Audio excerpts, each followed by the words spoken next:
بسم اللہ الرحمن الرحیم الحمدللہ وحدہ والصلاة والسلام علی من لا نبی بعدہ اما بعد۔ پچھلے دنوں مرزا طاہر کا ایک پرانا بیان قادیانیوں نے وائرل کیا ہے۔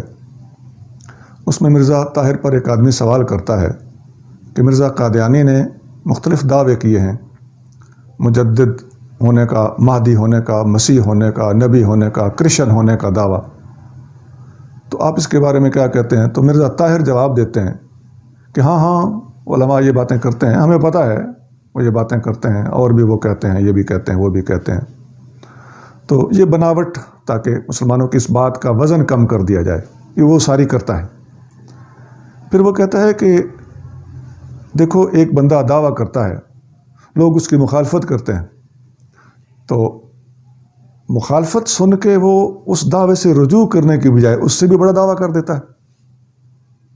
پھر وہ سیاستدانوں کا حوالہ دیتا ہے کہ سیاستدان جو ہیں وہ کوئی غلطی کریں، لوگ ٹوکیں تو سیاستدان فوراً رجوع کرتے ہیں، یہ غلطی ہے، یہ سلپ آف ٹنگ ہے، یہ اس کی تشریح ہے، میرا یہ مطلب نہیں تھا۔ تو مرزا قادیانی کو جب ٹوکا گیا تو بجائے رجوع کرنے کے، توجیہ کرنے کے اور سلپ آف ٹنگ وغیرہ کے بہانے کرنے کے، مرزا قادیانی نے اس سے بڑا دعویٰ کر دیا، اس پر اعتراض ہوا تو اس سے بڑا دعویٰ کر دیا، اس سے اعتراض اس سے بڑا دعویٰ کر دیا۔ تو یہ اس نے مرزا طاہر نے مرزا قادیانی کے سچا ہونے کا ثبوت بنایا ہے ان باتوں کو۔ پھر وہ یہ بھی کہتا ہے کہ نبی کریم صلی اللہ علیہ وسلم نے بھی خدا نخواستہ مختلف دعوے کیے تھے۔ قرآن کی آیت پڑھتا ہے وَأَنذِرْ عَشِيرَتَكَ الْأَقْرَبِينَ، کہتا ہے کہ پہلے نبی کریم صلی اللہ علیہ وسلم نے اپنے گھر والوں کو ڈرایا، پھر مکہ والوں سب کو، پھر طائف والوں کو، ارد گرد والوں کو، پھر ہجرت کے بعد مدینہ میں جا کر آپ صلی اللہ علیہ وسلم نے پوری دنیا کا نبی ہونے کا اعلان کیا کہ قُلْ يَا أَيُّهَا النَّاسُ إِنِّي رَسُولُ اللَّهِ إِلَيْكُمْ جَمِيعًا۔ یہ سورۃ الاعراف کی آیت نمبر 158 مرزا طاہر پڑھتا ہے۔ یہ اختصار کے ساتھ میں نے مرزا طاہر کی واردات آپ کو سنا دی۔ اب جواب سن لیجئے، اللہ آپ کا ایمان بچانے میں ہماری مدد فرمائے۔ پہلی بات تو یہ ہے کہ ہمارے نبی کریم صلی اللہ علیہ وسلم نے یہ تدریجی دعوے نہیں فرمائے، دعویٰ ایک ہی تھا۔ جن کو خطاب کیا تبلیغ کرنے کے لیے، اسلام کا پیغام پہنچانے کے لیے، آپ نے گھر سے سٹارٹ لیا، پھر مختلف مدینہ شریف، مختلف شہر، اس طرح جب مکہ شریف گئے تو وہاں جنگوں کے ذریعے اسی پیغام کو عام کیا۔ مختلف دعوے نہیں تھے، تبلیغ کے طریقے مختلف ہوتے رہے۔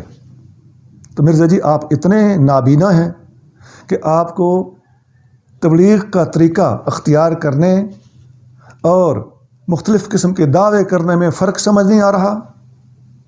اور وہ جو آیت آپ نے پڑھ ڈالی ہے سورۃ الاعراف کی آیت نمبر 158، وہ آیت ہی مدنی نہیں ہے، مدینہ شریف میں ہجرت کر کے وہاں وہ نازل ہوئی ہو، نہیں، یہ آیت مکی ہے۔ یہ سورت بھی مکی ہے، سورۃ الاعراف، سورتوں کے اوپر ٹاپ پہ لکھا ہوتا ہے مکی ہے یا مدنی۔ آپ اپنے کسی بچے کو کہیے نا اٹھا کے لے آئے تو آپ کو بتا دے گا اور آپ کو شرمندہ کر دے گا کہ مرزا جی یہ تو سورت مکی لکھی ہوئی ہے۔ سورت اعراف بھی مکی ہے، اور یہ پرٹیکولرلی آیت نمبر 158۔ ایسا بھی ہوتا ہے کہ ایک آیت مکی نہ ہو، وہ آیت بھی مکی ہے، پڑھ کے دیکھیے تفسیریں۔ پھر اسی طرح کا قرآن شریف کے اندر بیان سورۃ الفرقان، اس کی پہلی آیت میں بھی موجود ہے۔ سورۃ فرقان بھی مکی ہے، اور اس کی بالکل سٹارٹنگ آیت، پہلی آیت، اور ظاہر ہے وہ تو مکی ہوگی کہ سٹارٹ ہی ظاہر مکی آیت سے ہوگا، سورت جو مکی ہے۔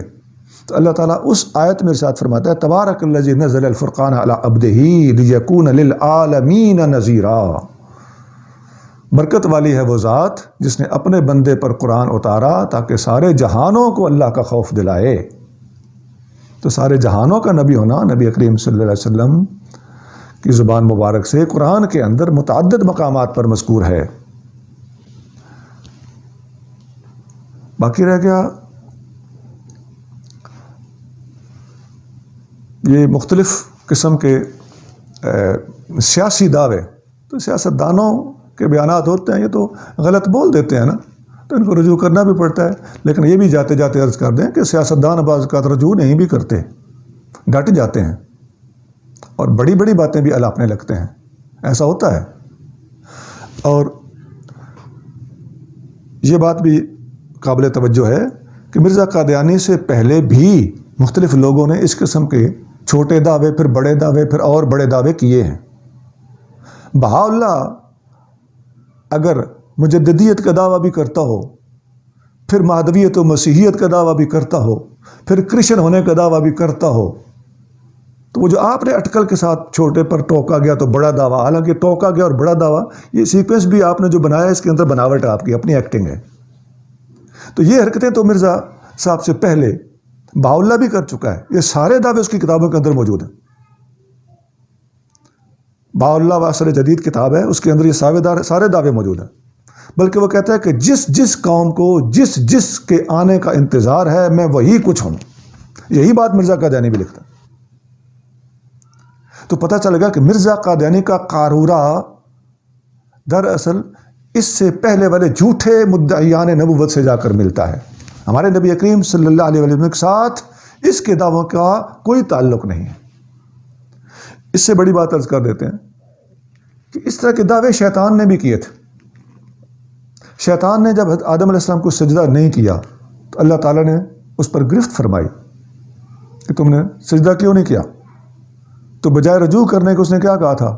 پہلے سجدہ نہ کرنے کی غلطی، پھر اس سے بڑی غلطی وہ کیا کہنے لگا، یہ مٹی سے بنا ہے، میں آگ سے بنا ہوں، آگ افضل ہوتی ہے لہٰذا میں نے اس کو سجدہ نہیں کیا. باقاعدہ دلیل دے رہا ہے، پیچھے ہٹا یا آگے بڑھا. یہ مرزا قادیانی نے طریقہ واردات شیطان سے سیکھا ہے. اور پھر اس نے یہاں تک نہیں رکا، گرفت ہونے پر پیچھے نہیں ہٹا، وڈرا نہیں کیا. اللہ نے جب حکم دے دیا کہ اخرج، یہاں سے نکل جا، گرفت ہوئی، سزا نافذ ہوئی، اس کو نکال دیا گیا. کیا کہنے لگا؟ بجائے رجوع کرنے کے، وڈرا کرنے کے، پیچھے ہٹنے کے. وہ ساری باتیں ذہن میں رکھو، سیاستدانوں والی اور مرزے والی اور بہاءاللہ والی. شیطان نے کہا فَبِمَا أَغْوَيْتَنِي لَأَقْعُدَنَّ لَهُمْ صِرَاطَكَ الْمُسْتَقِيمَ. تو نے مجھے بھٹکایا ہے تو میں تیرے بندوں کے سیدھے راستے میں بیٹھ کر ان کو بھی گمراہ کروں گا. پیچھے ہٹا یا آگے بڑھا. مرزا جی نے یہ طریقہ اختیار کیا ہے جو شیطان کا طریقہ ہے، بہاءاللہ کا طریقہ ہے، محمد علی باب کا طریقہ ہے، پہلے جھوٹے مدعیان نبوت کا طریقہ ہے. مرزا کے طریقے کے ساتھ نبی کریم صلی اللہ علیہ وسلم کا یا نبی کریم صلی اللہ علیہ وسلم کے ساتھ مرزا کے طریقے کا کوئی تعلق نہیں.